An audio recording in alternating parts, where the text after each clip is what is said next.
Hello everyone, my name is Shadan Safi. I have qualified UGC NET JRF as well as GATE in Sociology. आज का हमारा topic है social network. तो आइए देखते हैं इसके बारे में। सबसे पहले देखते हैं हम सोशल नेटवर्क होता क्या है। सोशल नेटवर्क हम कहते हैं एक वेब ऑफ रिलेशनशिप या फिर एक वेब ऑफ कनेक्शन को, ठीक है, जो एक पर्सन या ग्रुप दूसरे पर्सन या ग्रुप के साथ मेंटेन करके रखता है। जैसे कि इस एग्जाम्पल में हम देख सकते हैं, यहाँ पर इस डायग्राम में ये जो नोट्स हैं ये पर्सन या ग्रुप हो सकते हैं और उनके बीच में कुछ ना कुछ लिंक होगा। अब इस रिलेशन या नेट कनेक्शन के वेब को हम सोशल नेटवर्क कहेंगे, ठीक है। जैसे कि आप किसी कॉलेज में जाते हैं या किसी कंपनी में जाते हैं तो वहाँ पर आप लोगों से कनेक्ट करने की कोशिश करते हैं, ठीक है। आप कॉन्टैक्ट बनाते हैं, ठीक है, आप दोस्त बनाते हैं या फिर बॉस से कनेक्ट करना चाहते हैं, ठीक। तो वहाँ क्या कर रहे हैं आप? नेटवर्क बना रहे हैं अपना, ठीक है। उसी नेटवर्क को हम सोशल नेटवर्क कहते हैं सोशियोलॉजी में, ठीक है। सोशल नेटवर्क आप एक कॉमन इंटरेस्ट या कॉमन गोल के बेसिस पे भी बना सकते हो, जैसे कि फ्रेंड्स, कलीग या बिजनेस ग्रुप, या फिर आप ऑनलाइन प्लेटफॉर्म जैसे कि फेसबुक, इंस्टाग्राम या व्हाट्सएप पे भी आप सोशल नेटवर्क बना सकते हो। ये तो हो गया सोशल नेटवर्क जो आपने बनाए हैं खुद। कुछ सोशल नेटवर्क आपको बाय बर्थ मिल जाते हैं, जैसे कि फैमिली नेटवर्क या फिर कास्ट नेटवर्क, ठीक है। फैमिली के मेंबर्स भी तो एक तरह से सोशल आपके नेटवर्क का पार्ट है, या कास्ट, स्पेसिफिक कास्ट से आप बिलोंग करते हो तो आपको उस कास्ट में बिलोंग करने की वजह से एक नेटवर्क मिलता है। आपको कुछ जान पहचान वाले लोग मिलते हैं, ठीक है, उसको हम कास्ट नेटवर्क कह सकते हैं। अब ज़्यादातर क्या होता है, वही लोग सोशल नेटवर्क में इंक्लूड किए जाते हैं जो डिपेंडेबल या सपोर्टिव हो, जो आप कुछ ना कुछ रिसोर्सेज प्रोवाइड करवा रहे हो नेटवर्क को, ठीक है। जैसे कि आप अगर किसी कंपनी में काम करने जाएंगे तो वहाँ पर आप उन्हीं कलीग से आप कनेक्ट होना चाहेंगे जिनसे आपको कुछ फ़ायदा हो रहा हो, ठीक है। या तो कोई मॉनेटरी फ़ायदा हो रहा हो या फिर आपको रिक्रिएशनल फ़ायदा हो रहा हो कि आपको वो दोस्त हैं, आपका इंटरेस्ट सेम है, आप उसको टाइम पास के लिए कॉल कर सकते हैं या बात कर सकते हैं, ठीक है। या फिर वो आपकी जॉब में आपको मदद कर रहा है। अब देखो, सोसाइटी को हम एक चेन ऑफ रिलेशंस भी कह सकते हैं, ठीक है, जिसमें पीपल जो होते हैं वो एक दूसरे से जुड़े रहते हैं, ठीक है। यानी कि तो आप सोसाइटी को एज ए सोशल नेटवर्क भी देख सकते हो। अब जो पीपल का जो लिंक होता है एक दूसरे से, वो डायरेक्टली भी हो सकता है या फिर इनडायरेक्टली भी हो सकता है, ठीक है। अब देखते हैं डायरेक्ट लिंक क्या होता है। डायरेक्ट लिंक क्या होता है, जैसे कि आपका आपके फैमिली के साथ एक डायरेक्ट रिलेशन है या आपका आपके दोस्त के साथ एक डायरेक्ट रिलेशन है, ठीक है। जैसे कि A is related to be, यहाँ पर मैंने लिखा हुआ है, तो ये डायरेक्ट रिलेशन हो गया। आपका अपने आपके भाई के साथ एक डायरेक्ट रिलेशन है। अब इनडायरेक्ट रिलेशन क्या होता है कि जैसे यहाँ पर हम देखते हैं कि A is related to C via B. A B को तो जानता है, ठीक है, और बी सी को जानता है, तो बी के थ्रू ए जो है वो सी को भी जानने लगेगा। जैसे हम कह सकते हैं आपका कोई दोस्त था मोहल्ले में और उस दोस्त का कॉलेज में कोई दोस्त था।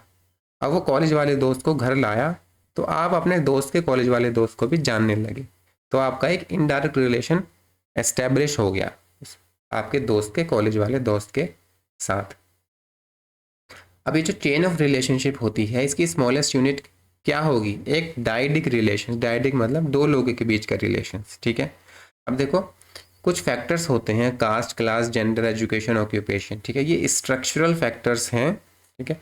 ये आपके सोशल नेटवर्क को इन्फ्लुएंस करते हैं। वो डिफाइन करते हैं कि आपका सोशल नेटवर्क कितना बड़ा होगा और वहाँ पर नेचर ऑफ रिलेशनशिप क्या होगी सोशल नेटवर्क की।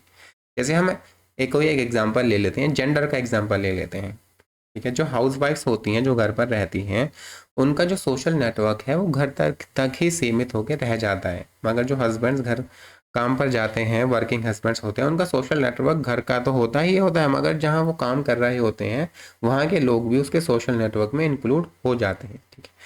तो हमने क्या देखा यहाँ पर कि बेस्ड ऑन जेंडर, जो मेल है उसका सोशल नेटवर्क बड़ा हो जा रहा है, फीमेल का कम छोटा सोशल नेटवर्क हो रहा है किसी किसी सिनेरियो में, ठीक है। ये सब जगह यूनिवर्सल सिनेरियो नहीं बताया मैंने। हस्बैंड और वाइफ, हाउस वाइफ का सिनेरियो बताया है सिर्फ। ऐसा हो सकता है कि अगर फीमेल हाउस वाइफ ना होकर वो वाइफ बाहर काम करने जाए और हस्बैंड भी काम करने जाए, दोनों, तो दोनों का अपना सोशल नेटवर्क बड़ा हो जाएगा, ठीक है। हम्म। अब देखो, अगर किसी इंडिविजुअल के पास रिसोर्सेज या इंफॉर्मेशन का एक्सेस ज़्यादा होगा तो उसका उतना ही बड़ा सोशल नेटवर्क होगा और वो उतनी ही आसानी से अपने गोल को अचीव कर सकता है। ठीक है, और वो गोल कुछ भी हो सकते हैं, जॉब है, पावर है, स्टेटस है, एटसेट्रा एटसेट्रा, कुछ भी हो सकते हैं। अब हम यहाँ देखते हैं सोशल नेटवर्क और सोशल स्ट्रक्चर में क्या फ़र्क होता है या फिर सिमिलैरिटीज़ होती हैं।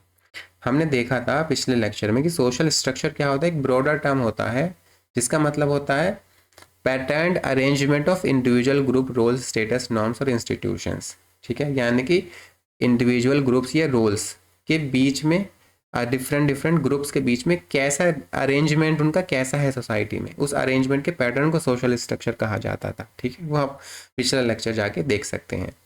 जबकि जो सोशल नेटवर्क होता है वो होता है रिलेशनशिप या कनेक्शन बिटवीन इंडिविजुअल्स और ग्रुप।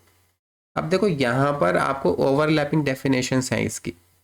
ओवरलैपिंग क्या, मैं कहूँगा कि सोशल स्ट्रक्चर जो है उसके अंदर ही सोशल नेटवर्क आता है। सोशल नेटवर्क एक सोशल स्ट्रक्चर का टाइप कहा जा सकता है। ठीक है, जैसे सोशल स्ट्रक्चर क्या होता है, पैटर्न अरेंजमेंट ऑफ इंडिविजुअल और ग्रुप। ठीक है, उसमें रोल्स स्टेटस और नॉर्म्स भी आते हैं, मगर सोशल नेटवर्क में सिर्फ और सिर्फ इंडिविजुअल और ग्रुप्स को ही कंसिडर किया जाएगा। ठीक है, अगर ग्रुप्स के बीच के रिलेशनशिप को आप स्टडी कर रहे हो तो आप सोशल नेटवर्क तो पढ़ ही रहे हो, साथ के साथ वो सोशल स्ट्रक्चर भी है। समझ गए आप? तो कहीं कहीं हम आगे देखेंगे कि सोशल नेटवर्क और सोशल स्ट्रक्चर इंटरचेंजेबली यूज़ किए जा रहे होंगे थ्योरीज में, मगर इसका मतलब ये नहीं है कि सोशल स्ट्रक्चर, सारे सोशल स्ट्रक्चर सोशल नेटवर्क होते हैं, नहीं। क्योंकि इंटर रिलेशनशिप बिटवीन रोल्स या स्टेटस जो होगा, ठीक है, या नॉर्म्स जो होंगे, वो सोशल नेटवर्क का पार्ट नहीं होंगे। आई होप कि आपको समझ आ गया होगा। अब आगे देखते हैं personal network and impersonal network, देखते हैं क्या होता है। इम्पर्सनल नेटवर्क को ग्रुप बेस्ड नेटवर्क भी कहा जाता है। अब पर्सनल नेटवर्क क्या होता है? पर्सनल नेटवर्क वो नेटवर्क होता है जो एक इंडिविजुअल अपने इंडिविजुअल बनाता है अपने चारों ओर के लोगों के साथ। ठीक है, ये पर्सनल नेटवर्क जैसे नाम से हम देख सकते हैं बहुत ज़्यादा पर्सनल और इमोशनल होता है। जैसे कि आपका आपका नेटवर्क आपकी फैमिली के साथ, ठीक है, वो क्या होगा, एक पर्सनल नेटवर्क होगा। आपका नेटवर्क अपने आपके फ्रेंड्स के साथ एक पर्सनल नेटवर्क हो जाएगा। ठीक है, अब दूसरा देखते हैं ग्रुप नेटवर्क क्या होता है। ठीक है, ग्रुप नेटवर्क क्या होगा, ग्रुप में जो मेंबर्स होंगे उनका जो नेटवर्क बन रहा होगा वो ग्रुप नेटवर्क कहलाएगा। सिंपल सी बात है। ठीक है, अब ये सारी ग्रुप की डेफिनेशन क्या होती है कि वो कंटिन्यूसली इंटरेक्ट करें। ठीक है, ग्रुप का कुछ स्ट्रक्चर के रूल्स होते हैं, उनको फॉलो करना पड़ता है, कॉमन इंटरेस्ट होता है मेंबर्स का, और मेंबर्स फील करते हैं अपने आप को कि हाँ हम इस ग्रुप का पार्ट हैं। वही यहाँ पर लिखा हुआ है। ग्रुप नेटवर्क जब बनता है जब लोग आपस में, ग्रुप के लोग आपस में इंटरेक्ट करते हैं, feel connected, share common interest, roles and, और उस ग्रुप के कुछ रोल्स और स्ट्रक्चर्स होते हैं। ठीक है, सिंपल सी बात यह है कि जो ग्रुप के मेंबर्स होंगे उनके बीच के नेटवर्क को ग्रुप नेटवर्क कहेंगे। ये एक तरह से इम्पर्सनल भी हो सकता है यहाँ पर। ठीक है, ऊपर पर्सनल था, इसको इम्पर्सनल कह सकते हैं, क्योंकि जो ग्रुप का मकसद होगा वो कॉमन गोल को अचीव करना होगा। यहाँ पर कोई पर्सनल बेनिफिट तो हो रहा होगा मगर इमोशंस अटैच नहीं होंगे यहाँ पर। ठीक है, अब देखो कुछ रिलेशनशिप जो होते हैं वो फैमिली या कास्ट के बेस पर बन जाते हैं, कुछ रिलेशनशिप स्कूल फ्रेंडशिप के बेस पर बनते हैं, या फिर वर्क प्लेस एसोसिएशन या फिर शेयर्ड एक्सपीरियंस के बेस पर बनाए जाते हैं। अब पर्सनल नेटवर्क जो है वो, उनके कुछ फीचर्स होते हैं, कुछ स्ट्रक्चरल या मॉर्फोलॉजिकल कैरेक्टरिस्टिक्स होती हैं और कुछ इंटरेक्शनल कैरेक्टरिस्टिक्स होती हैं। अब देखो स्ट्रक्चरल या मॉर्फोलॉजिकल कैरेक्टरिस्टिक्स क्या होती हैं, जो उसके शेप, साइज एटसेट्रा को डिफाइन कर रही होती हैं, वो मॉर्फोलॉजिकल कैरेक्टरिस्टिक्स होंगी। जो इंटरेक्शन के बेसिस पर कैरेक्टरिस्टिक्स डिफाइन होंगी वो इंटरेक्शनल कैरेक्टरिस्टिक्स होंगी। सबसे पहले हम देखते हैं मॉर्फोलॉजिकल ट्रेट्स या कैरेक्टरिस्टिक्स को। मिशेल ने 4 मॉर्फोलॉजिकल कैरेक्टरिस्टिक्स डिफाइन करी थी। पहला था डेंसिटी ऑफ सोशल रिलेशंस, कि किसी भी पर्सनल नेटवर्क की डेंसिटी क्या है वो डिपेंड करेगा कितने लोग उसमें इंक्लूडेड हैं। अगर ज़्यादा लोग इंक्लूडेड हैं तो डेंसिटी बढ़ जाएगी, अगर कम लोग इंक्लूडेड हैं उस नेटवर्क में, सोशल नेटवर्क में, तो डेंसिटी कम हो जाएगी। रीचेबिलिटी का क्या मतलब है, how easily one can connect और mobilise others through indirect links और डायरेक्ट लिंक्स, यानी कि उस नेटवर्क के जितने भी मेंबर्स हैं वो कितनी जल्दी मोबिलाइज किए जा सकते हैं ज़रूरत पड़ने पर, उनको कितनी जल्दी रीच किया जा सकता है। अगर कुछ ज़रूरत पड़ी आपको अपने दोस्तों से अगर आप अपने दोस्तों को कितना जल्दी रीच कर सकते हैं, ठीक है। अब यहाँ पर देखो, अगर आप अपने दोस्तों को आसानी से रीच कर पा रहे हैं और वो आपके काम कर आ रहे हैं तो रीचेबिलिटी ज़्यादा हो जाएगी। और अगर आप अपने दोस्तों को रीच नहीं कर पा रहे हैं किसी भी वजह से, तो रीचेबिलिटी सोशल नेटवर्क की कम हो जाएगी। अब यहाँ पर देखो, रीचेबिलिटी जो होगी वो डायरेक्ट और इनडायरेक्ट लिंक्स दोनों को हम कंसिडर करेंगे, जो हमने पढ़ा था ऊपर, ठीक है। अब आप जैसे कि आप अपने दोस्त को रीच कितनी जल्दी कर पा रहे हैं, और उसके अगर ज़रूरत पड़ी तो अपने दोस्त के दोस्त को भी आप रीच कर पाए, ठीक है, तभी किसी सोशल नेटवर्क की रीचेबिलिटी ज़्यादा होगी, वरना कम हो जाएगी। रेंज किसे कहते हैं? डायरेक्ट एंड रेगुलर कॉन्टेक्ट्स, ठीक है, an individual have with other individuals. अगर रेगुलर कॉन्टेक्ट है एक इंडिविजुअल का बाकी मेंबर्स के साथ नेटवर्क के, तो रेंज अच्छी होगी, वरना रेंज कम हो जाएगी, ठीक है। अब आते हैं एंकरेज। अब एंकरेज में क्या होता है? एक ईगो सेंट्रल पर्सनल नेटवर्क देखते हैं। सबसे पहले क्या होता है एंकरेज? देखो, एंकर का क्या मतलब होता है? कोई फिक्स पॉइंट से अगर हम बहुत सारी चीज़ें बांध दें, या जैसे शिप होती है, शिप एक एंकर फेंकते हैं समंदर में ताकि वो हिले ना वहाँ से, तो एंकर उसे ही कहते हैं जो चीज़ों को मूव करने से रोक दे, वहाँ पर उनको जमा के रखे, ठीक है। अब एंकरेज में क्या होता है? दो चीज़ें आती हैं, एक ईगो सेंट्रिक पर्सनल नेटवर्क, ठीक है, और दूसरा non ego centric personal network. Ego centric personal network में क्या होता है कि एक इंडिविजुअल होगा सेंटर पे, उसी के थ्रू बाकी सब इंडिविजुअल कनेक्ट हो रहे होंगे, मतलब वो मेन पार्ट होगा, वही सबसे मेन नेटवर्क बना रहा होगा। अगर वो इंडिविजुअल ना हो तो वो सोशल नेटवर्क एग्जिस्ट ही नहीं करेगा, ठीक है। जैसे आप देखते हो कि 5 6 7 लोगों का एक ग्रुप होता है, ठीक है, उनमें जो एक एक एक मेंबर होगा, अगर वो ईगो सेंट्रिक मेंबर है, उनके ईगो सेंट्रिक ग्रुप है या सोशल नेटवर्क है, तो जब वो मेंबर आएगा तभी बाकी लोग इकट्ठा होते हैं एक जगह पे। अगर वो मेन मेंबर नहीं आता है तो बाकी लोग भी एक दूसरे से मुलाकात नहीं करते हैं, नेटवर्किंग नहीं करते हैं, ठीक है। ईगो सेंट्रिक का एग्जाम्पल हम देख लेंगे कि अगर एक बॉस है और उसके 10 एम्प्लॉयज़ हैं, तो पूरा जो उसके ग्रुप का जो नेटवर्किंग है वो बॉस के थ्रू ही हो रही है। अगर बॉस नहीं होगा तो नेटवर्क काम नहीं करेगा, बॉस होगा तभी वो नेटवर्क काम करेगा। तो ये बॉस और उसके 10 मेंबर की टीम को हम ईगो सेंट्रिक पर्सनल नेटवर्क की कैटेगरी में डाल सकते हैं। और दूसरा है non ego centric personal network. Non ego centric में कोई एक इंडिविजुअल एंकरेज का काम नहीं करता है, ठीक है। वहाँ जैसे कि कोऑपरेटिव्स होते हैं, कोऑपरेटिव्स में सब लोगों का इक्वल कंट्रीब्यूशन होता है। किसी भी अगर मैंने मान लो कि कपड़े बनाने वाली कोऑपरेटिव्स है तो सबका इक्वल कंट्रीब्यूशन होगा, वहाँ पर कोई भी एक एंकरेज नहीं होगा। अब आते हैं इंटरेक्शनल कैरेक्टरिस्टिक्स पे। अब अगर हम मान लो इंटरेक्शन हो रहा है, फैमिली मेंबर्स का आपस में इंटरेक्शन हो रहा है, फ्रेंड्स का आपस में इंटरेक्शन हो रहा है, कास्ट ग्रुप में आपस में इंटरेक्शन हो रहा है, तो कुछ ना कुछ नॉर्मेटिव फ्रेमवर्क होता है ना, फैमिली के कुछ नॉर्म्स एंड वैल्यूज होंगे जिनको आपको ओबे करना पड़ेगा। इंटरेक्शन कर रहे होगा आप फैमिली मेंबर्स के बीच में, जैसा दोस्तों के बीच इंटरेक्शन होता है वैसा फैमिली मेंबर्स के बीच में तो नहीं होता है, ठीक है। तो हमेशा इंटरेक्शन को डिफाइन कर रहा होगा एक नॉर्मेटिव फ्रेमवर्क, यानी कि कुछ नॉर्म्स वगैरह होंगे, कुछ रूल्स होंगे, वो आपको फॉलो करने पड़ेंगे, ठीक है। दूसरा होता है वन साइडेड या टू साइडेड इंटरेक्शन। जैसे कि फ्रेंडशिप है वो टू साइडेड इंटरेक्शन होती है, ठीक है, इसमें गिव और टेक दोनों होता है। मगर अगर एक टीचर लेक्चर दे रहा है स्टूडेंट्स को तो वहाँ पर एक वन साइडेड रिलेशन होगा, वहाँ पर टीचर प्रोवाइड करवा रहा है स्टूडेंट को सारी चीज़ें, स्टूडेंट इन रिटर्न में टीचर को कुछ प्रोवाइड नहीं करवा रहा है। अब तीसरा है ड्यूरेबिलिटी ऑफ रिलेशनशिप। रिलेशनशिप कितनी ड्यूरेबल है, कितनी ज़्यादा वक्त तक चलती है। ऐसा नहीं है कि आपने कल एक बंदे से नेटवर्क बनाया और बस ज़िंदगी भर उससे फिर मिले नहीं, कभी भी नहीं। वो इंटरेक्शन में हम ये भी देखेंगे कि आपके रिलेशनशिप कितने वक्त तक कायम रह रहा है, ठीक है, उसकी ड्यूरेबिलिटी क्या है, वो लंबे वक्त तक चल रहा है या नहीं। Degree of respect and honour obligations. आपका जो नेटवर्क बना है वहाँ पर एक इंडिविजुअल एक दूसरे को कितनी रेस्पेक्ट दे रहे हैं, ठीक है, और अपने ऑब्लिगेशन को कितना ऑनर कर रहे हैं। जैसे आपके फ्रेंड्स हैं, आपका फ्रेंड सर्कल का जो नेटवर्क है वहाँ पर फ्रेंड्स एक दूसरे को रेस्पेक्ट दे रहे हैं या नहीं दे रहे हैं। अब फ्रेंड्स का काम होता है एक दूसरे के मुसीबत में काम आना, अगर मुसीबत में काम नहीं आ रहे हैं यानी कि ऑब्लिगेशन पूरी कर भी पा रहे हैं या नहीं कर पा रहे हैं, ये भी हम इंट्रैक्शंस में देखेंगे। अब उस इंट्रैक्शन की फ्रिक्वेंसी क्या होगी over a period of time. जैसे आपका फ्रेंड सर्कल है वो साल में एक बार मिल रहा है या महीने में एक बार मिल रहा है या फिर रोज़ उनका मुलाकात हो रही है, यानी कि उनके इंटरेक्शन की फ्रिक्वेंसी क्या है, ये भी एक इंटरेक्शनल कैरेक्टरिस्टिक हो जाएगी।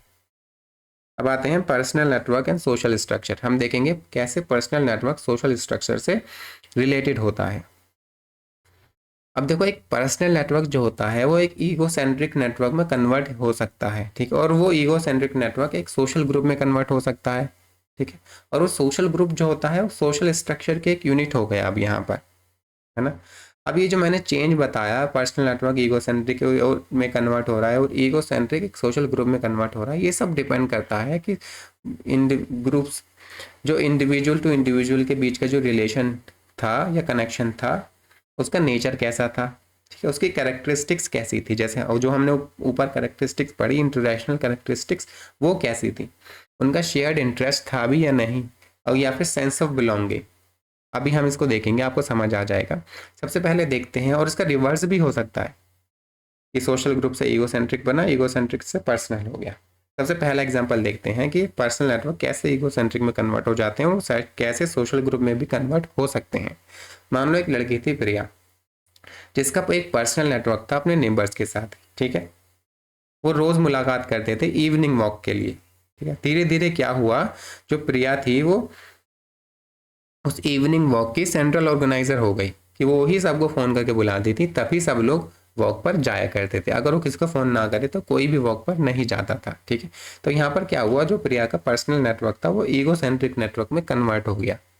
अब आगे क्या हुआ, बाकी टाइम के साथ उन्होंने एक वॉकिंग क्लब बना लिया। उस वॉकिंग क्लब के उन्होंने कुछ रूल्स बनाए, अपनी एक आइडेंटिटी बनाई कि लोग उन्हें वॉकिंग क्लब के नाम से जानेंगे, और कुछ नाम दे दिया उन्होंने अपने ग्रुप का, ठीक है। अब ये क्या हुआ, एक जो ईगो सेंट्रिक नेटवर्क था वो एक सोशल ग्रुप में कन्वर्ट हो गया। अब ये सोशल ग्रुप किसका पार्ट होता है, सोशल स्ट्रक्चर का पार्ट होता है, ठीक है। यहाँ पर हमने देखा कि कैसे पर्सनल नेटवर्क जो है वो सोशल ग्रुप में कन्वर्ट हुआ। अब इसका रिवर्स भी हो सकता है। वो कैसे, कि जो वॉकिंग क्लब बना हुआ था उसके मेंबर्स ने आपस में इंटरेस्ट लूज कर दिया, ठीक है, मेंबर्स में आपस में मिलना कम कर दिया, ठीक है, और ग्रुप जो है धीरे धीरे धीरे करके ख़त्म हो गया। सिर्फ कुछ ही लोग आपस में एक दूसरे के साथ दूसरे के साथ और प्रिया के साथ कनेक्शन में रहे, ठीक है। अब ये वापस से ग्रुप जो था वो ईगो सेंट्रिक पर्सनल नेटवर्क में कन्वर्ट हो गया है। वॉक पे तो अभी भी जा रहे थे, ठीक है। या फिर क्या हो सकता है, वो ईगो सेंट्रिक भी खत्म हो गया और सिर्फ ये बचा कि प्रिया एक या दो लोगों को ही अपने साथ वॉक पर बुलाने लगी। पूरे जो ग्रुप था उनका वो तो खत्म हुआ ही हुआ, और जो उसके बाद वो ईगो सेंट्रिक में कन्वर्ट हुआ था वो भी खत्म हो गया। या फिर प्रिया जो है वो वॉक पर जाती ही नहीं थी किसी के साथ, उसका जो पर्सनल नेटवर्क था पुराना, दोस्तों से मिल लेती थी शाम को, वही रह गया वापस से, ठीक है। तो यहाँ पर हमने देखा कि पर्सनल नेटवर्क कैसे सोशल स्ट्रक्चर को समझने में हमारी मदद करते हैं। जिसका दूसरा एग्जांपल हम देख लेते हैं, उससे ज़्यादा अच्छे से समझ में आएगा। जैसे कि एक सैलरीड एम्प्लॉय है, वो एक लार्ज कॉरपोरेशन में काम करता है, ठीक है। उसने अपनी सोर्स का इस्तेमाल किया ताकि उसका एक क्लोज फ्रेंड है उसको जॉब मिल सके, ठीक है। अब ये जो उसका क्लोज फ्रेंड है वो उसके पर्सनल नेटवर्क का पार्ट है ना।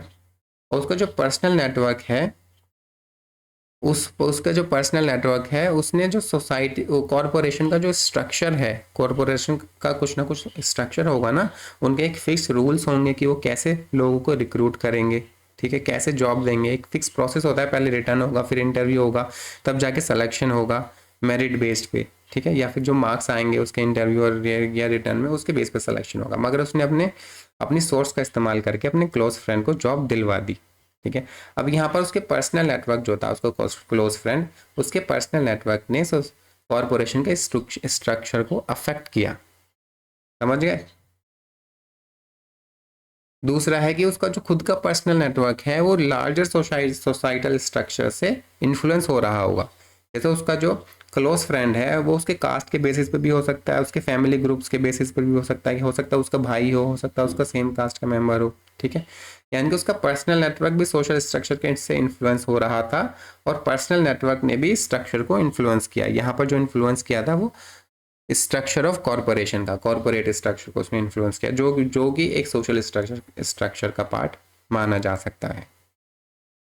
तो हम यह देखते हैं कि पर्सनल नेटवर्क हमें एक विंडो देता है जिससे के थ्रू हम सोशल स्ट्रक्चर को देख सकते हैं, या फिर सोसाइटी में क्या चेंज हो रहे हैं उनको स्टडी कर सकते हैं।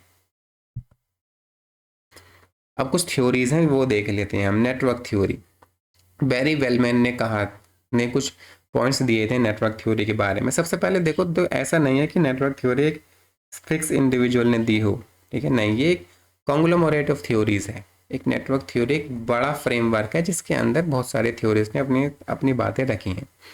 सबसे पहले देखते हैं बैरी वेलमैन ने क्या कहा।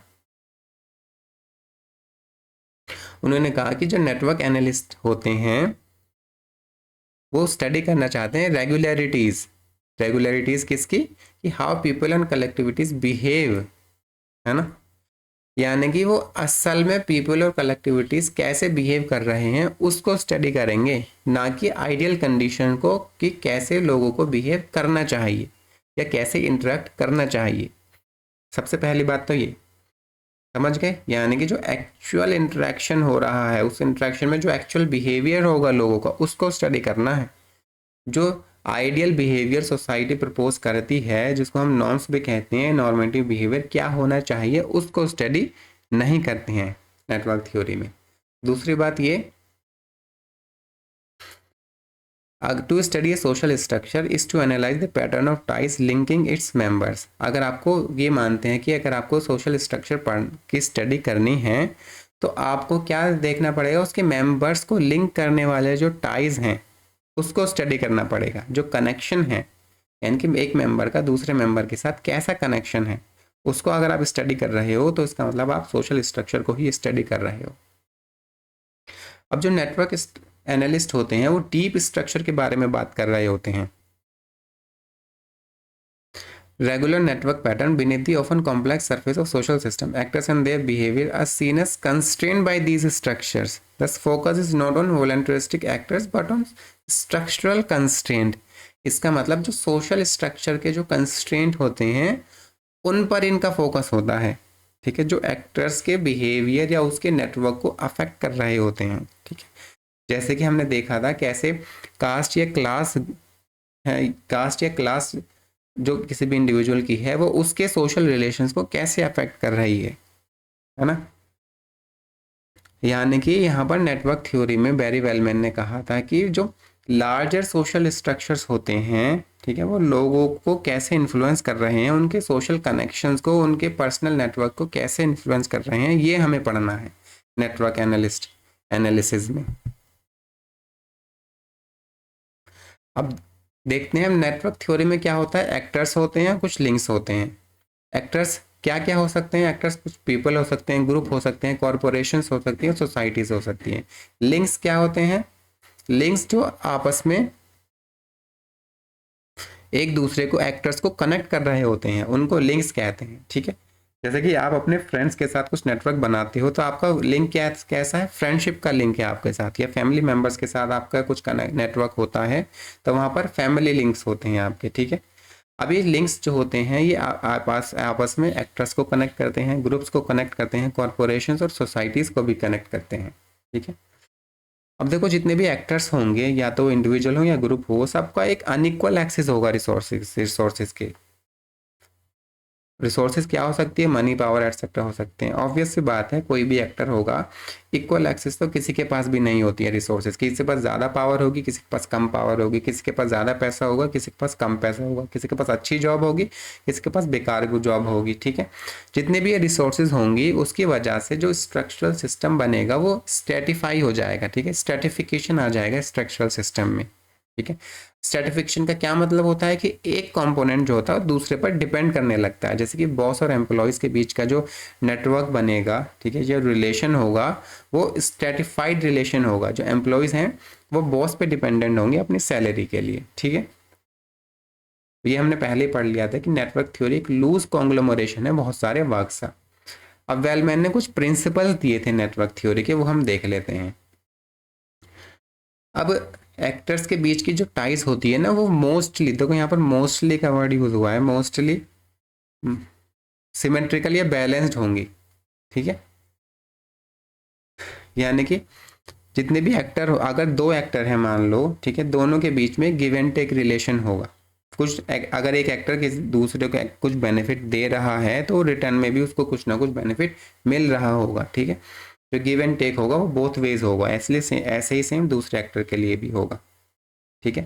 यहाँ पर मोस्टली लिखा है, वन साइडेड असिमेट्रिकल रिलेशनशिप भी हो सकती हैं। अब जितनी भी सोशल टाइज होती हैं या सोशल नेटवर्क होता है, उसको लार्जर नेटवर्क के कॉन्टेक्स्ट में हमें स्टडी करना है, ठीक है।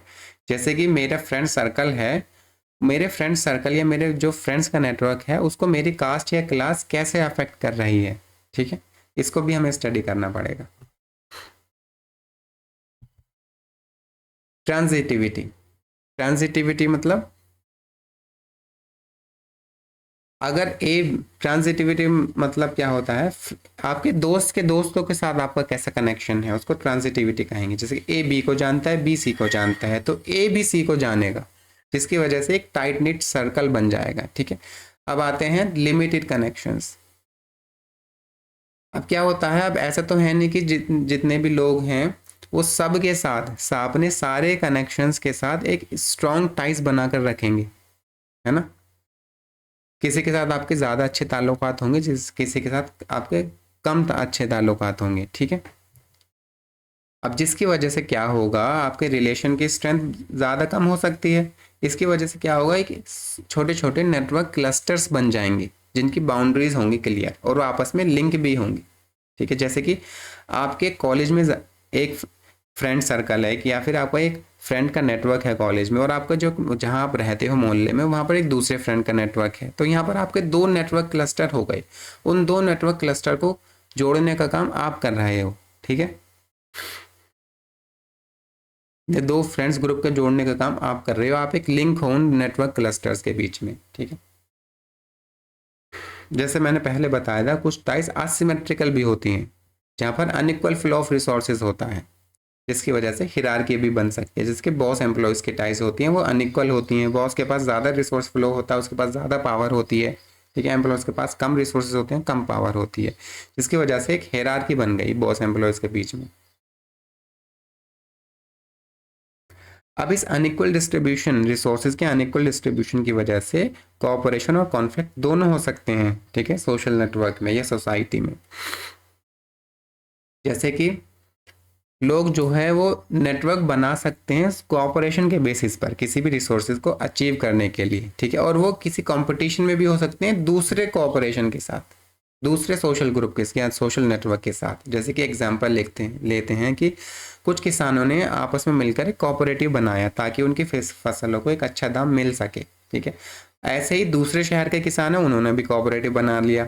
वो दोनों किसान आए मार्केट में अपना इस माल बेचने के लिए, तो उन एक शहर और दूसरे शहरों के किसानों के कोऑपरेटिव के बीच में यहाँ पर कॉन्फ्लिक्ट हो गया कि हर दोनों कोऑपरेटिव्स का चाहेंगे कि उनकी फसल को ज़्यादा अच्छा दाम मिल पाए, ठीक है। जबकि कोऑपरेटिव्स के अंदर जो किसान थे, किसी भी एक कोऑपरेटिव के अंदर जो किसान थे, उनके बीच में कोऑपरेशन था, मगर दो कोऑपरेटिव्स के किसानों के बीच में कॉन्फ्लिक्ट हो जाएगा। अब आते हैं वीक टाइज के बारे में। वीक टाइज को मार्क गिरोनोवेटर ने डिफाइन किया था अपने 1973 के पेपर में, the strength of weak ties उसका नाम था, ठीक है। वीक टाइज क्या होता है, कैजुअल, ठीक है, कैजुअल या इनफ्रेक्वेंट रिलेशनशिप को वीक टाइज कहते हैं। यानी कि सिंपल सी लैंग्वेज में आपके दूर के जान पहचान वाले, ठीक है, वो आपके वीक टाइज में इंक्लूड किए जाएंगे, जिनसे आप रोज़ मुलाकात नहीं करते हो, जिनसे आप ज़्यादा इमोशनली अटैच्ड भी नहीं हो। जैसे लिमिटेड इमोशनल क्लोजनेस और ओकेजनल कम्युनिकेशन, कभी कभी कम्युनिकेशन होता है उनके साथ। अब उसके रिवर्स में स्ट्रॉन्ग टाई क्या होता है, जिनके स्ट्रॉन्ग टाइज वो टाइज होते हैं जहाँ पर इमोशनल क्लोजनेस हो और ज़्यादा इंटरेक्शन हो, जैसे कि आपके फैमिली मेम्बर्स या फिर क्लोज फ्रेंड्स। अब अगर लोगों के बीच में स्ट्रॉन्ग टाइज होंगी तो उनके अंदर ज़्यादा मोटिवेशन होगा एक दूसरे को मदद करने के लिए, ठीक है। मगर इसका मतलब ये नहीं है कि वीक टाइज ज़रूरी नहीं होते, वीक टाइज भी ज़रूरी होते हैं, क्योंकि वो एक ब्रिज का काम करते हैं दो सोशल ग्रुप्स, ठीक है, दो नेटवर्क क्लस्टर्स के बीच में। अगर वीक टाइज ना हो तो सोशल सिस्टम फ्रेगमेंटेड हो जाए। वीक टाइज आपस में कनेक्ट करते हैं वेरियस सोशल ग्रुप्स को। कैसे, हम देखेंगे यहाँ पर। पहले, इससे पहले एक पॉइंट देख लेते हैं। सोशियोलॉजिस्ट के ज़्यादातर क्या होता है, वीक टाइज को इग्नोर करते हैं और स्ट्रॉन्ग टाइज पर ही फोकस करते हैं। मगर ग्रेनोवेटर ने वीक टाइज को फोकस किया और उसकी इंपॉर्टेंस को बताया हमें क्या क्या होती है। जैसे कि एक एग्जांपल लेते हैं, जो हायर सोशो इकोनॉमिक ग्रुप्स होते हैं, याद रखना हायर सोशो इकोनॉमिक ग्रुप की बात हो रही है। जैसे कि किसी कंपनी में जो मैनेजरियल पोजीशंस पर लोग होते हैं, हायर प्रोफेशनल के लोग होते हैं, उनके कुछ वीक टाइज होते हैं, ठीक है। यानी कि वो दूसरी कंपनी में या दूसरी कंट्री की कंपनीज में उनकी जान पहचान ज़्यादा होती है, ठीक है।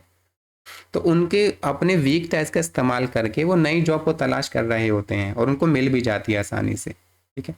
क्योंकि उनकी जो वीक टाइज होगी, मान लो किसी एक कंपनी का मैनेजर है, उसको अपनी कंपनी छोड़ के दूसरी कंपनी में जाना है, वो किसी और कंट्री में कंपनी लोकेटेड है, तो उसका एक जान पहचान वाला है उस कंपनी में, दूसरी कंपनी में, तो उसको कांटेक्ट करेगा और पूछेगा वहाँ कोई वैकेंसी है। वो बोलेगा हाँ है, आ जाओ, मैं आप तुम्हारा कुछ ना कुछ अपने सोर्स से मदद करूँगा तुम्हारी इस कंपनी में जॉब लेने के लिए, ठीक है। तो अब उसका जो वीक टाइज था दूसरे पर्सन के साथ, उस वीक टाइज की वजह से उसको एक अच्छी जॉब मिल पाई दूसरी कंट्री में, ठीक है। मगर जिन लोगों का सोशो इकोनॉमिक जो लोअर सोशो इकोनॉमिक ग्रुप्स होते हैं, वहाँ पर वीक टाइज उनकी कोई मदद नहीं कर पाती है। क्यों? क्योंकि उनके डिस्टेंट कॉन्टैक्ट भी होंगे ना, वो उनके एक लिमिटेड नेटवर्क का पार्ट ही होंगे, ठीक है। उनका कुछ कंडीशंस या नेटवर्क अलग नहीं होगा। जैसे कि एक डेली वेज लेबरर है, ठीक है, उसके जो डिस्टेंट कॉन्टैक्ट भी होंगे, वो भी ज़्यादा चांसेस हैं वो भी डेली वेज लेबरर ही हो। तो वो उसके जो वीक टाइज है वो उसको एक अच्छी जॉब अपॉर्चुनिटीज पाने में मदद नहीं कर पाएंगे। अब आते हैं स्ट्रक्चरल थ्योरी ऑफ एक्शन या फिर स्ट्रक्चरल पर्सपेक्टिव, जो कि रोनाल्ड बार्ड ने दी थी। रोनाल्ड बार्ड ने रिजेक्ट कर दिया था एक प्योर एटोमिस्टिक व्यू, ठीक है, और नॉर्मेटिव व्यू दोनों को। एटोमिस्टिक व्यू में क्या था कि उन्होंने माना था कि इंडिविजुअल जो होते हैं वो इंडिपेंडेंटली एक्ट करते हैं, यानी कि उनको कंट्रोल करने वाला कोई स्ट्रक्चर नहीं होता सोसाइटी में। और नॉर्मेटिव व्यू क्या होता है कि इंडिविजुअल के एक्शन जो होते हैं उनको स्ट्रक्चरल कंपोनेंट जो हैं, जैसे कि नॉर्म्स, वैल्यू, कास्ट, क्लास, ये सब कंट्रोल कर रहे होते हैं, ठीक है। अब इन्होंने क्या कहा था, बर्ट ने कहा था कि किसी भी एक्टर के एक्शंस या चॉइसेस जो होंगे, ठीक है, वो उसके रोल पर या स्टेटस पर डिपेंड करेंगे। यानी कि सोशल स्ट्रक्चर में उसका क्या रोल है उस पर तो डिपेंड करेंगे उसके एक्शन या चॉइसेस, साथ के साथ उसकी पर्सनल कंडीशंस पर भी डिपेंड करेंगे। तो इन्होंने एटोमिस्टिक और नॉर्मेटिव व्यू को मिला दिया था, ठीक है, एक बीच का रास्ता निकालने की कोशिश करी थी। अब उन्होंने कहा था कि तुम्हारा जो सोशल स्ट्रक्चर में पोजीशन है, ठीक है, वो इन्फ्लुएंस करेगी कि तुम्हें how you see advantages and which options you believe are available, तुम्हारे पास क्या क्या एडवांटेजेस हो और तुम्हारे पास क्या क्या ऑप्शंस अवेलेबल हो। सोशल स्ट्रक्चर अफेक्ट करेगा, ऑब्वियस सी बात है, ठीक। और तुम्हारे पर्सनल इंटरेस्ट भी अफेक्ट करेंगे तुम्हारे एक्शंस को। तो जो भी एक्शन एक इंडिविजुअल लेगा वो एक कंबाइंड रिजल्ट्स होंगे एक्टर के अपने इंटरेस्ट का और अपनी कैपेबिलिटीज़ का, और साथ के साथ सोशल स्ट्रक्चर के कंस्ट्रेंट का भी। इसका हम एग्जांपल क्या लें, इसका एग्जांपल हम नेक्स्ट पेज पे देखते हैं। नेक्स्ट पेज पे एग्जांपल आएगा, वहाँ पर आपको समझ आ जाएगा, ठीक है। यहाँ पर हम एक और पॉइंट देख लेते हैं कि जो सोशल स्ट्रक्चर के कंस्ट्रेंट के अंदर जो एक्शन लिए गए होंगे, ठीक है, वो इन रिटर्न सोशल स्ट्रक्चर को भी अफेक्ट कर रहे होंगे, ठीक है। हम इसके एग्जांपल में देखते हैं, जैसे कि प्रमोशन के लिए मनोज ने अपनी नीड चेक करी, ठीक है, उसके पर्सनल इंटरेस्ट था कि उसको प्रमोशन मिले किसी कंपनी में। उसने अपना सोशल स्ट्रक्चर में, यानी कि जो कंपनी का स्ट्रक्चर है, उसका जो रोल था, जिस पोजीशन के लिए वो रखा गया था, वो चेक किया कि वो सीनियर इनफ है या नहीं है, वो इतना सीनियर है कि उसको प्रमोशन दिया जा सके या नहीं। उसने अपना नेटवर्क चेक किया, नेटवर्क पे उसने देखा उसके बॉस के साथ रिलेशन कैसे हैं, उसका बॉस उसे लाइक करता है या नहीं करता है, और ऑफिस के नॉर्म्स क्या हैं। ऑफिस के नॉर्म्स स्ट्रक्चर का पार्ट होते हैं, यानी कि ऑफिस में एक्सेप्टेबल है जॉब प्रमोशन के लिए पूछना या नहीं। इन सबको उसके पर्सनल इंटरेस्ट और स्ट्रक्चरल फीचर्स को देखते हुए उसने प्रमोशन के लिए अप्लाई करना चाहा। ठीक है, अगर वो प्रमोट हो गया, मान लो वो प्रमोट हो गया, ठीक है, तो वो ऑफिस की डायनेमिक्स को क्या चेंज कर सकता है। क्यों? क्योंकि जो लोग होंगे वो भी प्रमोशन के लिए पूछने स्टार्ट कर देंगे। मान लो किसी कंपनी में जो था वो एक नॉर्म था कि कोई भी प्रमोशन के लिए नहीं पूछेगा अपने बॉस से, मगर उसने पूछा और उसको प्रमोशन मिल गया। तो जो ऑफिस का स्ट्रक्चरल नॉर्म्स थे कि प्रमोशन नहीं दिया जाएगा किसी को भी, वो चेंज हो जाएंगे उसके प्रमोशन की वजह से। तो वर्क प्लेस स्ट्रक्चर जो था उसमें एक शिफ्ट देखने को मिलेगा हमें। अब आते हैं network exchange theory. Network exchange theory बहुत सारे लोगों ने मिलकर डेवलप करी थी, जिनमें दो नाम मेन हैं, बैरी बैरी मार्कोविस्की और डेविड विलर। ठीक है, नेटवर्क एक्सचेंज थ्योरी ने नेटवर्क थ्योरी को, ठीक है, कंबाइन कर दिया था सोशल एक्सचेंज थ्योरी के साथ। नेटवर्क थ्योरी हम ऊपर पढ़ ही चुके हैं। नेटवर्क थ्योरी जो थी वो is strong in modelling social structures but unclear about what those relationship actually mean. जैसे हमने ऊपर देखा था, वहाँ पर नेटवर्क थ्योरी में सोशल स्ट्रक्चर की बहुत बात हो रही थी कि कैसे सोशल स्ट्रक्चर जो है या वेब ऑफ रिलेशनशिप्स जो हैं वो किसी भी इंडिविजुअल के एक्शन या उसके रिलेशन को कैसे इन्फ्लुएंस कर रहे हैं। मगर उन्होंने ये नहीं बताया था कि रिलेशन असल में है क्या, रिलेशन किस तरह का रिलेशन। ठीक है, सोशल एक्सचेंज थ्योरी ने हमें बताया कि इंडिविजुअल इंटरेक्शन कैसे होता है।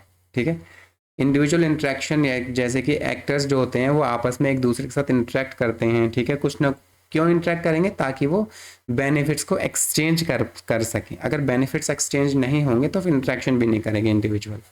ठीक है, यानी कि सोशल एक्सचेंज थ्योरी ने इंडिविजुअल इंटरेक्शन को फोकस में रखा, मगर उसने इग्नोर कर दिया लार्जर सोशल स्ट्रक्चर को, जो उनके इंटरेक्शन को इन्फ्लुएंस कर रहे होते हैं सोशल स्ट्रक्चर, उसको इसने इग्नोर कर दिया था। तो यहाँ पर हमने क्या देखा, नेटवर्क थ्योरी से नेटवर्क एक्सचेंज थ्योरी ने नेटवर्क थ्योरी और सोशल एक्सचेंज थ्योरी को कंबाइन करना चाहा। नेटवर्क थ्योरी से स्ट्रक्चर मिला और एक्सचेंज थ्योरी से रिलेशनशिप का कंटेंट मिला। रिलेशनशिप का कंटेंट कैसे मिला? सोशल एक्सचेंज थ्योरी ने रिलेशनशिप के कंटेंट को कैसे डिफाइन किया था? Exchanging for benefits. ठीक है, यानी कि ऐसे रिलेशनशिप को स्टडी करेंगे जहां पर जहां पर एक एक्सचेंज हो रहा हो बेनिफिट्स का, कुछ ना कुछ फायदा पहुंच रहा हो दोनों लोगों को। ठीक है, इन दोनों को कंबाइन करके हमें एक फुलर पिक्चर मिल जाती है लोग कैसे एक्ट करते हैं सोशल नेटवर्क की वजह से।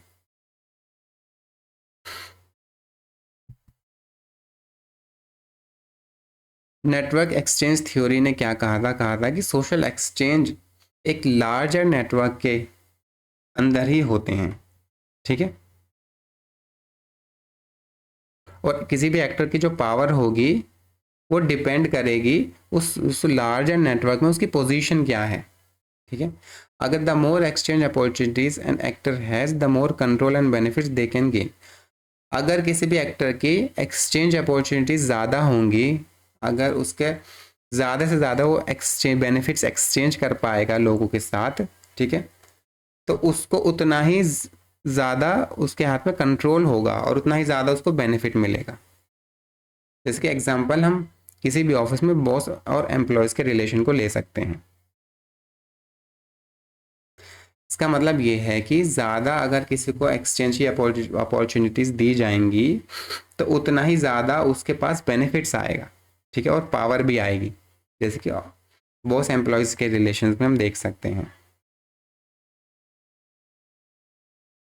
और कुक और वाइटमैन ने क्या कहा था, उन्होंने कहा था कि जो एक्सचेंज थ्योरी और नेटवर्क एनालिसिस जो है उन दोनों में ही एक्टर्स को सेल्फ इंटरेस्टेड एंड रैशनल देखा जाता है, यानी कि वो अपने सेल्फ इंटरेस्ट के लिए काम करता है, और रैशनल एक्टर होता है सोच समझ के अपने फैसले लेता है। ठीक है, मगर दोनों ही थ्योरीज ये तो से चीज़ सेम थी दोनों थ्योरी में कि एक्टर सेल्फ इंटरेस्टेड और रैशनल होंगे, मगर वो सोशल स्ट्रक्चर को कैसे define, how they define social structure, इसमें वो दोनों थ्योरीज डिफर कर रही थी। जो एक्सचेंज थ्योरी थी वो एक्चुअल एक्सचेंज पे फोकस कर रही थी, जबकि नेटवर्क एनालिसिस जो था वो उसमें सारे रिलेशंस इंक्लूडेड थे। मतलब ये है कि जो सोशल एक्सचेंज थ्योरी थी वहाँ पर सिर्फ जो बेनिफिशियल एक्सचेंज हो रहा था, बेनिफिशियल एक्सचेंज उसी को ही कंसिडर किया जा रहा था, जबकि नेटवर्क एनालिसिस में सारे सोशल रिलेशंस को कंसिडर किया जा रहा था, तो चाहे उन सोशल रिलेशंस में कुछ म्यूचुअल बेनिफिट्स हो या ना हो। ठीक है। अब फ्राइडकिन ने क्या कहा था कि नेटवर्क एक्सचेंज थ्योरीज जो होते हैं वो सिर्फ और सिर्फ इंटरेस्टेड होते हैं रिलेशंस ऑफ एक्सचेंज में, है ना। नेटवर्क एक्सचेंज थ्योरीज जो होते हैं वो इंटरेस्टेड होते हैं रिलेशंस ऑफ एक्सचेंज में, जिन रिलेशंस में कुछ ना कुछ एक्सचेंज किया जा रहा हो, जबकि नेटवर्क थ्योरीज जो होते हैं वो किसी भी रिलेशन को स्टडी करने के लिए स्टडी कर सकते हैं, चाहे उस रिलेशन में कुछ एक्सचेंज हो रहा हो या नहीं हो रहा हो। अब एक कंसेप्ट आता है इसमें, structural power. Network exchange theory का ही कंसेप्ट है ये, स्ट्रक्चरल पावर का, जिसको कुक ने और उनके बहुत सारे साथियों ने डेवलप किया था। उन्होंने एक थ्योरी डेवलप करी थी, थ्योरी ऑफ वल्नरेबिलिटी, जिसके जरिए हम स्ट्रक्चरल पावर को समझने की कोशिश करेंगे। उन्होंने कहा था कि power of A position in a network depends on how much the entire network depends on that position. The more a network depends on that structural position, the more vulnerable the structural network is. अब देखो, किसी भी network को आप vulnerable कब कह सकते हो, जब पूरा का पूरा नेटवर्क एक सोशल पोजीशन पर डिपेंड करे।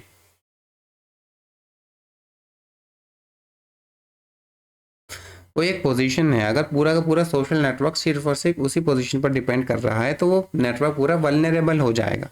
ठीक है। सोशल नेटवर्क कह लो या स्ट्रक्चरल नेटवर्क कह लो, यहाँ पर देखो इंटरचेंजेबली यूज हुआ है सोशल नेटवर्क और स्ट्रक्चरल नेटवर्क। ठीक है। जैसे कि स्ट्रॉन्ग और वीक पावर स्ट्रक्चर के जरिए हम इस वल्नरेबिलिटी को समझने की कोशिश करेंगे।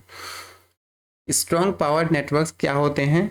स्ट्रॉन्ग पावर नेटवर्क्स वो होते हैं जिसमें कुछ एक्टर्स ऐसे हों जिनको एक्सक्लूड करना पड़ेगा, जिनको ज़रूर एक्सक्लूड किया जाना चाहिए। ठीक है, उनको कहा जाता है लो पावर एक्टर्स। और कुछ एक्टर्स ऐसे होते हैं जिनको एक्सक्लूड नहीं किया जा सकता, उनके बिना नेटवर्क काम नहीं करेगा, उनको कहते हैं हाई पावर एक्टर्स। ठीक है। एग्जाम्पल, जैसे कि क्लास टीचर है, क्लास टीचर को बाकी सब स्टूडेंट्स में से सेलेक्ट करके एक ही स्टूडेंट्स को मॉनिटर बनाना है। ठीक है। और वो क्या देखेगा, उस क्लास टीचर का काम जो जितने अच्छे से करेगा वो उतने ही उसके ज़्यादा चांसेस होंगे स्टूडेंट के वो क्लास मॉनिटर बन जाए। अब यहाँ पर इस नेटवर्क में क्लास टीचर को हम एक्सक्लूड नहीं कर सकते। ठीक है, क्योंकि वही चूज करेगा मॉनिटर कौन होगा। मगर जितने भी स्टूडेंट्स हैं उनमें से सारे स्टूडेंट्स को एक्सक्लूड किया जा सकता है, सिर्फ एक को छोड़कर, जिसको क्लास मॉनिटर बनाया जाएगा। तो यहाँ पर ये क्या है, स्ट्रॉन्ग पावर नेटवर्क इसको कहेंगे। और ये जो स्ट्रॉन्ग पावर नेटवर्क है ये वल्नरेबल होगा क्योंकि पूरा नेटवर्क क्लास टीचर की पोजीशन पर डिपेंड है। ठीक है। अब weak power strong power network कह दो या स्ट्रॉन्ग पावर स्ट्रक्चर कह दो, दोनों एक ही चीज़ है यहाँ पर इस थ्योरी में। वीक पावर स्ट्रक्चर्स क्या होता है, जिसमें सारे एक्टर्स को एक्सक्लूड किया जा सकता है, कोई भी बचा हुआ नहीं है। यहाँ पर जो पोजीशंस होंगी हम उनकी प्रोबेबिलिटी को देखेंगे, उनकी एक्सक्लूजन की प्रोबेबिलिटी क्या है, ज़्यादा है या कम है। ठीक है। जैसे कि एक एग्जांपल ले लेते हैं, अगर किसी भी क्लास के 2 क्लास टीचर हो जाएं तो वहाँ पर एक वीक पावर स्ट्रक्चर बन जाएगा और वल्नरेबिलिटी जो होगी स्ट्रक्चर की वो कम हो जाएगी। अब स्टूडेंट्स के पास ऑप्शन होगा कि वो किसी भी एक टीचर का काम करें जो टीचर उनसे कम डिमांडिंग हो। ठीक है। मगर फिर भी जो टीचर्स हैं उन टीचर्स को एक्सक्लूड करने की प्रोबेबिलिटी कम होगी। ऑब्वियसली 2 टीचर हैं, less likely to be excluded, इसलिए उनके पास पावर होगी एज कंपेयर टू स्टूडेंट्स जिनकी प्रोबेबिलिटीज एक्सक्लूड करने की, मतलब लाइकलीहुड एक्सक्लूड होने की ज़्यादा हो जाएगी। ज़्यादा बच्चे एक्सक्लूड किए जा सकते हैं ना, सिर्फ एक ही मॉनिटर बनेगा। अब आते हैं नेटवर्क एक्सचेंज थ्योरी और एजेंसी में क्या रिलेशन है। जैसे हमने देखा था नेटवर्क एनालिसिस का एम्फेसिस जो था वो स्ट्रक्चरल प्रॉपर्टीज़ में था। ठीक है। उन्होंने एजेंसी के बारे में ज़्यादा कुछ नहीं कहा था। और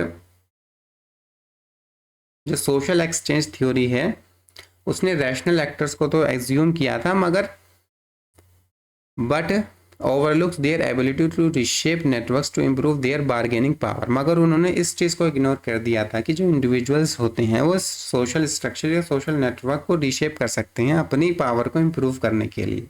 ठीक है, यानी कि सोशल एक्सचेंज थ्योरी ने सोशल नेटवर्क को या सोशल स्ट्रक्चर को एक्सक्लूड कर दिया था, उस पर ज़्यादा फोकस नहीं किया था। अब नेटवर्क एक्सचेंज थ्योरी ने एजेंसी को फोकस में लाया वापस से। वो उन्होंने शो किया कि एक्टर्स जो हैं वो सोशल इस जो नेटवर्क है उसको रीशेप कर सकते हैं अपनी पोजीशन को इम्प्रूव करने के लिए या फिर अपने पावर को इंक्रीज करने के लिए। ठीक है, जैसे कि एग्जांपल हम इसका देख लेते हैं। लो पावर एक्टर्स क्या हो जाएंगे, जैसे कि जितने भी एम्प्लॉयज़ हैं किसी कंपनी के, उसमें उनको प्रमोशन चाहिए तो वो नए नए कनेक्शंस बनाना चाहेंगे ताकि उनको प्रमोशन मिल जाए और उनकी जो डिपेंडेंसी थी बॉस के ऊपर, एक बॉस या उनके टीम लीडर के ऊपर, वो कम हो जाए। जबकि हाई पावर एक्टर्स जो होंगे उनका टीम लीडर होगा या बॉस होगा, ठीक है, वो उनको आइसोलेट करने की कोशिश करेगा कि वो कनेक्शन ना बना पाए ताकि वो उनको कंट्रोल कर सके। तो यहाँ पर हमने देखा एजेंसी के बारे में भी हमने पढ़ा नेटवर्क एक्सचेंज थ्योरी में। एजेंसी यहाँ पर क्या है, यहाँ बॉस या फिर कोई भी एम्प्लॉयज़ है, जब वो एक एज ए एजेंसी यहाँ काम कर रहा है। आज के लिए इतना ही। मुझे उम्मीद है कि आपको लेक्चर पसंद आया होगा। अगर पसंद आया तो वीडियो को लाइक करें और चैनल को सब्सक्राइब करें।